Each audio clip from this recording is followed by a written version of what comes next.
దాదాపు 200 కోట్ల రూపాయలు ఆ హామీలు కూడా ఏమిచ్చాడో మీకు తెలియజేస్తా ఉన్నా. 2021లో ఆగస్టు 16వ తారీఖున ఈ నియోజకవర్గానికి వచ్చి నాడు నేడు పనులు 2వ దశను ఇక్కడి నుంచే మొదలుపెట్టినప్పుడు రాష్ట్రంలో ఆ పనులు ముందుకెళ్లలేదు. అరాకొరగా చేసి ఆపేశారు.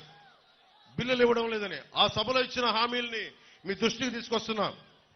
రేపొద్దున వైసీపీ నాయకులు వచ్చి ఎంపీగా కానీ ఎమ్మెల్యేలుగా కానీ మన కోనసీమలో తిరుగుతున్న ఒకటి అడగండి, ఈ హామీల సంగతి ఏమైందని అడగండి.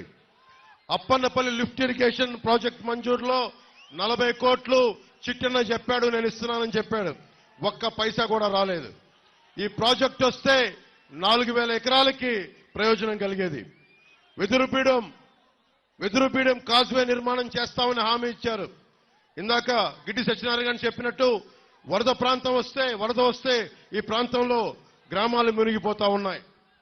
దానికి 25 కోట్లు బడ్జెట్ మంజూరు చేస్తామని చెప్పి వాటిని కూడా పక్కన పెట్టారు. 2022 జూలై 6న గోదావరి వరదల సమయంలో ఊడిముడి లంక ఆ సమీపంలోని లంక గ్రామాల్లో జగన్ పర్యటించి అక్కడ ప్రజలకి గ్రామాలు నది కోత గురవుతున్నాయి, శాశ్వత పరిష్కారం చూపిస్తానని చెప్పి 30 కోట్లు ఖర్చు పెడతామని ఈ రోజుకి ఒక్క పైసా కూడా ఖర్చు పెట్టాల.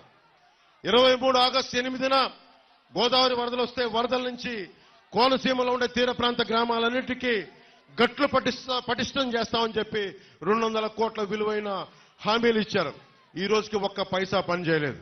దేవుడు వరమిచ్చినా పూజారి వరమివ్వలేదన్నట్టుగా గెయిల్ పరిశ్రమ సోషల్ రెస్పాన్సిబిలిటీ కింద అగ్నిమాపక కేంద్రం కావాలని చెప్పి ప్రజలందరూ కోరికితే ఫైర్ ఇంజిన్ కొనిచ్చారు, కానీ ఈ రోజుకి సిబ్బంది లేదు, బిల్డింగ్ లేదు. ఇలాంటి ప్రభుత్వం మనకి కావాలా? ఆంధ్రప్రదేశ్కి కావాలా? లేదా మీకు ఉద్యోగాలు ఇవ్వని ప్రభుత్వం, ఆడబిడ్డలకి భద్రత లేని ప్రభుత్వం, ధరల్ని రైతాంగానికి గిట్టుబాటు ధర ఇవ్వని ప్రభుత్వం, ఈ ప్రభుత్వం కావాలా లేదా అనేది మీరు ప్రతి ఒక్కరూ ఈరోజు ముందు కాకుండా ఇంటికి వెళ్లి మీరందరూ ఒక సమాలోచన చేసి మీరు నిర్ణయం తీసుకోండి.